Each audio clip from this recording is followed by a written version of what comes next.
Okay, morning everyone. Following our site visit and surveying on the curved handrail for the job in London, we're just about to start making up the templates and cradles and everything for the curve work. So I like to keep my curve work and doing this kind of work fairly simple. I don't like to overcomplicate it. So I basically use what we used to call a trammel with a router attached, and that will give us our arc. I've worked out our centres off our templates. So yeah, so basically it's very simple. The router is mounted to a offcut of MDF, so that's bolted and plunged through the MDF.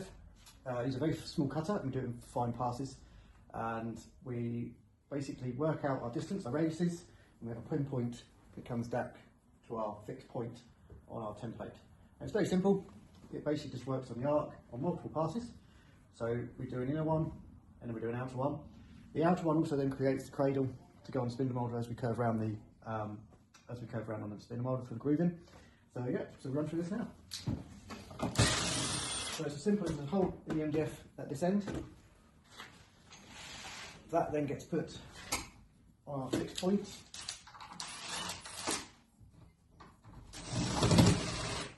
Like so. And that now allows us to arc around,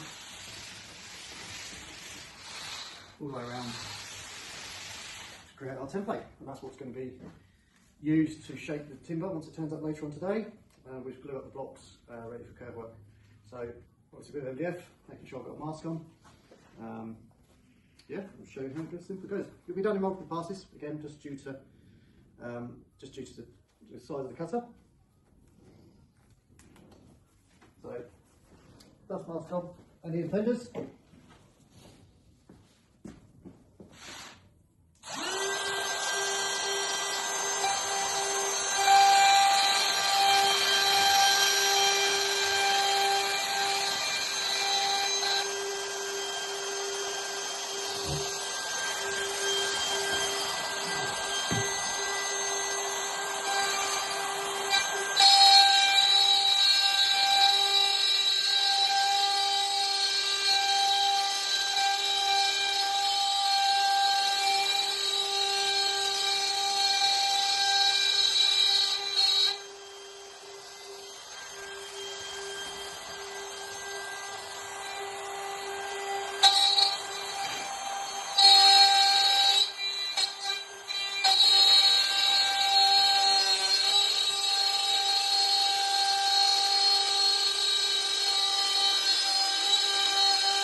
so that's the first pass done on the inner. So we now move our fixing point on the template to do the outer curve. As you see, I did it in multiple passes.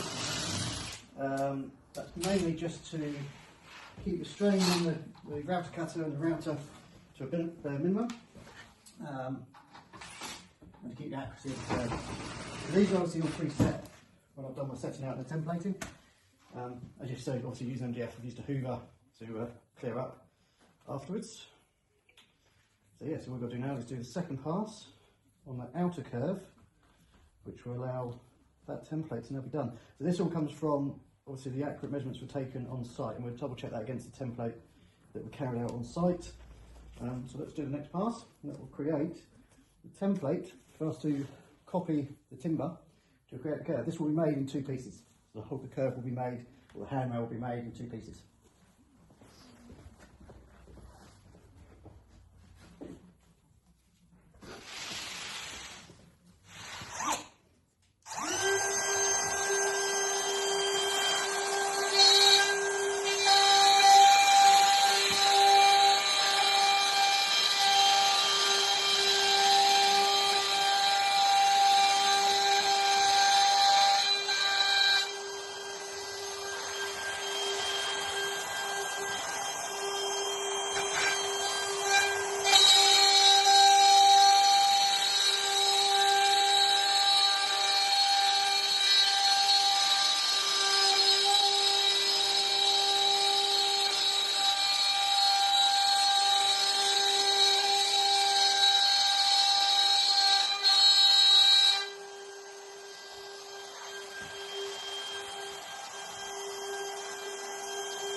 Okay, so that's the second pass done, which now creates the template.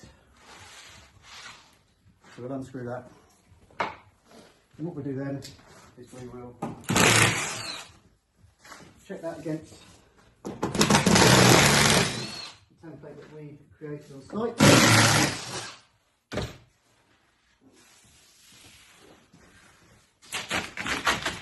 As I didn't want to route my bench, I left a tiny bit on the edge of the template, which I'll basically template trim off and clean up. So let's hoover the dust, so we'll spin that all down into the atmosphere. This part I've got here will now actually create part of my cradle for when we're doing the curve work on the spindle moulder.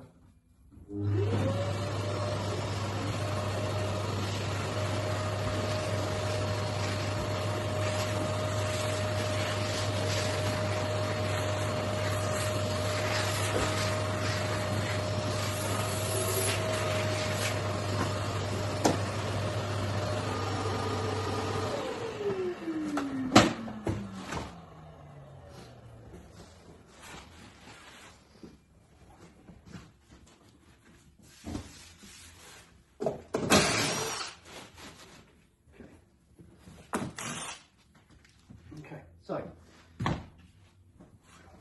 do detach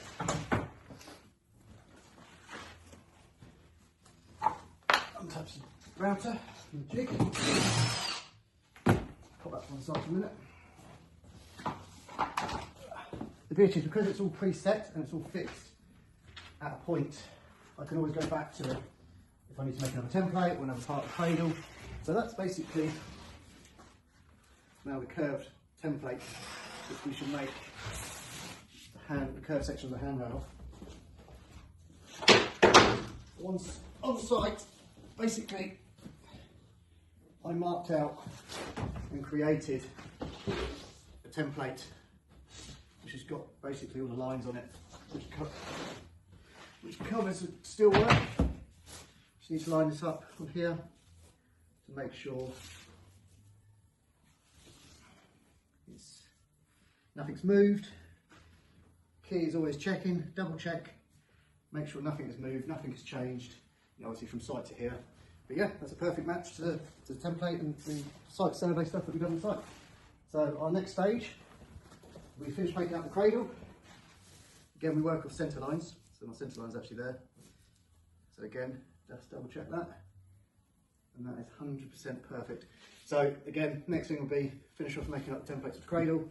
And then when the timber turns up, we can then glue up the blocks, make up the slabs, what I call slab, and then we can start shaping the handrail in a square section, and then we can obviously start getting onto the spindle mould and start moulding. So the handrail will be, basically this is the straight section, which the profile we're copying. This sits into the steel on the top, and then yeah, there we go.